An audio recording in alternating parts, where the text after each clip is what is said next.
বিগত সরকারের আমলে করা কারসাজির বিরুদ্ধে ব্যবস্থা গ্রহণ করলেও চলমান ইস্যুতে নিশ্চুপ বিএসইসি। বাজে শেয়ারের দর বৃদ্ধির ঝলকে যখন ভালো শেয়ার তলানিতে, তখন আস্থা ফেরানো কঠিন চ্যালেঞ্জ বলে মনে করেন বিশেষজ্ঞরা। সানি আহমেদের প্রতিবেদন। 10 টাকার নিচে থাকা খান ব্রাদার্সের শেয়ার দর কোনো কারণ ছাড়াই পৌঁছে যায় 231 টাকায়। দুর্বল কোম্পানি হওয়া সত্ত্বেও আলাদ্দিনের চেরাগ মিলে একদল গোষ্ঠীর কাছে। তবে শেয়ারটি পার্কিং শুরু হতেই দর কমে আসে 78 টাকায়। মাঝখানে পুঁজি হারায় বিনিয়োগকারীরা। শেয়ার জালিয়াতির এই চক্রটি যেন বিএসইসির চেয়েও ক্ষমতাবান, কারণ তারা কারসাজি করলেও সার্ভিলেন্স করে ব্যবস্থা নিচ্ছে না নিয়ন্ত্রণ সংস্থা। খান ব্রাদার্সের মতো এতটা আক্রমণাত্মক না হলেও কম যায়নি খুলনা প্রিন্টিং অ্যান্ড প্যাকেজিং। 9 টাকা থেকে দর বৃদ্ধি পেয়ে পৌঁছায় 56 টাকায়। উৎপাদন বন্ধ, লোকসানি, জেট ক্যাটাগরির শেয়ার নিয়ে যারা খেলাধুলা করেছেন তারাও রয়ে গেছেন বিএসইসির সুনজরে। সাধারণ বিনিয়োগকারীদের হাতে শেয়ার ধরিয়ে 60 টাকায় নামানো হলে ক্ষতির মুখে পড়েন ভুক্তভোগীরা। খান ব্রাদার্স কিংবা খুলনা প্রিন্টিংয়ের মতো বহু কোম্পানি বাজারে রয়েছে যারা নিয়ন্ত্রণ সংস্থার নাকের ডগায় প্রতিনিয়তই করে যাচ্ছে কারসাজি।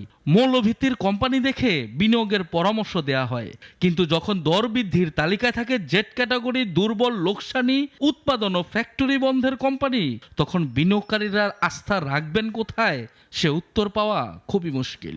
Accountability, the quality of the financial statements, surveillance, monitoring, governance, এই ইস্যুগুলির জন্য তো আমাদের regulator the বিসেক is well equipped, well experience.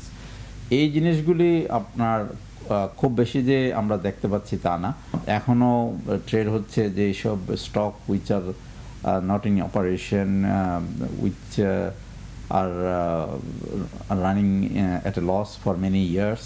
মূল্য সংবেদনশীল তথ্য কোম্পানিগুলো গোপন করে এমন অভিযোগ নতুন নয়। আবার অনেক ক্ষেত্রে দেখা যায় কোম্পানি স্টক এক্সচেঞ্জকে জানালেও কর্তৃপক্ষ তা প্রকাশে করে অনিচ্ছা কিংবা বিলম্ব। এতে ফায়দা লুটে স্টক এক্সচেঞ্জেরই কেউ কেউ। এটা প্রসেসের কারণে ডিলে হচ্ছে নাকি it is being held back intentionally, সেটা বোধহয় একটু দেখার বিষয়। এটা স্টক এক্সচেঞ্জকে আমরা অনুরোধ করব যে যেহেতু এটা নিয়ে আপনার the flag has been raised, এটা ইমিডিয়েটলি একটু ইনভেস্টিগেট করা দেখা দরকার যে প্রসেসটা কীভাবে আর একটু স্মুথ করা যায়, ফাস্ট করা যায়, এবং ইনফরমেশনটা যখন কোম্পানি থেকে আসে and it should be disseminate as the soonest possible time. বর্তমান কমিশন বিগত 15 বছরের কারসাজির ব্যবস্থা নিতে ব্যস্ত। তবে টার্গেট সামগ্রিক নয়, বরং আওয়ামীপন্থী যারা ছিল তাদের বিরুদ্ধে। কিন্তু শেয়ার বাজারের প্রতিটি কারসাজি চক্রেই সব রাজনৈতিক দলের কম বেশি সদস্য আনাগোনা করে।